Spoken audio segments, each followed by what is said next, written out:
छात्रों, भारतीय अर्थव्यवस्था के क्षेत्रक वाला जो पाठ हम इस समय अध्ययन कर रहे हैं उसका जो कुछ शेष भाग रह गया उसको आज मैं समझा रहा हूँ।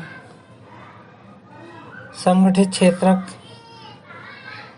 क्षेत्रक में उन उद्यमों एवं कार्य स्थानों को शामिल किया जाता है जहाँ रोजगार की अवधि नियमित होती है और इसलिए लोगों के पास सुनिश्चित काम होता है, और वे क्षेत्रक सरकार द्वारा पंजीकृत होते हैं और इन्हें सरकारी नियमों एवं विनियमों का अनुपालन करना होता है। मतलब संगठित क्षेत्र के जो भी उद्यम हैं, फैक्ट्री, कारखाने, उन्हें जो है वो सरकारी नियमों एवं विनियमों का अनुपालन करना होता है। इसे संगठित क्षेत्र कहते हैं क्योंकि इनकी कुछ औपचारिक प्रक्रिया एवं कार्यविधि हैं। कारखाना अधिनियम, न्यूनतम मजदूरी अधिनियम, सेवा अनुदान अधिनियम, दुकान एवं प्रतिष्ठान अधिनियम। संगठित क्षेत्र के कर्मचारियों को रोजगार सुरक्षा के लाभ मिलते हैं। वे नियोक्ता से कई दूसरे लाभ भी प्राप्त करते हैं। ये लाभ हैं भविष्य निधि, सेवा अनुदान, सवेतन छुट्टी, अवकाश काल में भुगतान। असंगठित क्षेत्रक छोटी छोटी और बिखरी इकाइयों जो ज़्यादातर सरकारी नियंत्रण से बाहर होती हैं से निर्मित होता है। इस क्षेत्रक के नियम और विनियम तो होते हैं लेकिन उनका अनुपालन नहीं होता। ये कम वेतन वाले रोजगार हैं और प्रायः नियमित नहीं है। ये रोजगार असुरक्षित होते हैं। श्रमिकों को बिना किसी कारण काम से हटाया जा सकता है।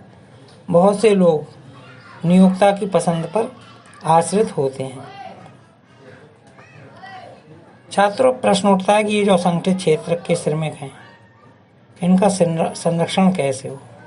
जो हमारा संगठित क्षेत्र है इनमें जो काम करने वाले कर्मचारी हैं, श्रमिक हैं, उनका संरक्षण कैसे हो। असंगठित क्षेत्रकों में श्रमिकों को बहुत कम वेतन दिया जाता है। जो श्रमिक हैं उनको बहुत कम वेतन दिया जाता है। उनका प्रायः शोषण किया जाता है।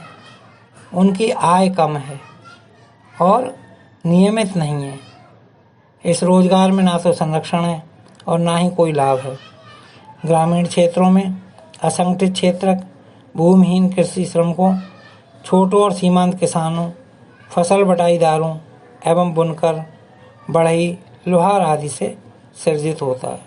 ये जो हमारा असंगठित क्षेत्र है इसमें कृषि श्रमिक, भूमिहीन, छोटे सीमांत किसान, बटाईदार, बुनकर, बढ़ई, लोहार आदि आते हैं। इनको समय से बीज, कृषि उपकरणों, साख, भंडारण सुविधा और विपणन केंद्रों की पर्याप्त सुविधा उपलब्ध कराने की आवश्यकता है। अगर हम इनका संरक्षण करना चाहते हैं तो हमें ये सब व्यवस्थाएं इनके लिए करनी होंगी।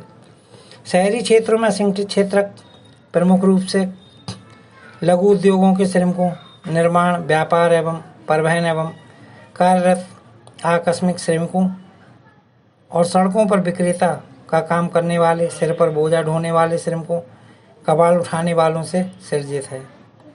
आर्थिक एवं सामाजिक विकास के लिए असंगठित क्षेत्रक के श्रमिकों को संरक्षण और सहायता प्रदान किया जाना अनिवार्य है। जो आर्थिक और सामाजिक विकास अगर हम चाहते हैं तो जो असंगठित क्षेत्र के श्रमिक हैं उनको हम संरक्षण और सहायता प्रदान करना जो है वो अनिवार्य है। स्वामित्व आधारित क्षेत्रक, स्वामित्व के आधार पर जो अर्थव्यवस्था के क्षेत्रों का वर्गीकरण हुआ। स्वामित्व के आधार पर अर्थव्यवस्था के क्षेत्रों का दो भागों में वर्गीकरण किया गया। पहला सार्वजनिक क्षेत्र और दूसरा निजी क्षेत्र। सार्वजनिक क्षेत्रक में अधिकांश परिसंपत्तियों पर सरकार का स्वामित्व होता है। रेलवे है, डाकघर है। सार्वजनिक क्षेत्रक का उद्देश्य केवल लाभार्जन करना नहीं होता। सरकार सेवाओं पर किए गए व्यय की पूर्ति करों या अन्य तरीकों से करती है। सरकार ऐसे बड़े आर्थिक व्यय स्वयं उठाती है और सभी लोगों को इन सुविधाओं को सुनिश्चित करती है, जैसे सड़क, पुल, रेलवे, बांध, बिजली और सिंचाई सुविधाएं। ये सब हमारी सार्वजनिक क्षेत्र में आती हैं। सरकार इनकी व्यवस्था करती है और सरकार का उद्देश्य जो है वो लाभार्जन करना नहीं होता सार्वजनिक क्षेत्र में। जो दूसरा प्रकार है वो हमारा निजी क्षेत्र। निजी क्षेत्र की गतिविधियों का उद्देश्य लाभार्जन करना होता है। जो प्राइवेट फैक्ट्रीज, प्राइवेट कंपनियां हैं, उनका उद्देश्य जो है, उनकी गतिविधियां जो है वो लाभ कमाने के लिए होती हैं। उनका उद्देश्य लाभार्जन करना होता है। इनकी सेवाओं को प्राप्त करने के लिए इन एकल स्वामियों और कंपनियों को भुगतान करना पड़ता है, जैसे टाटा आयरन, रिलायंस इंडस्ट्रीज। धन्यवाद।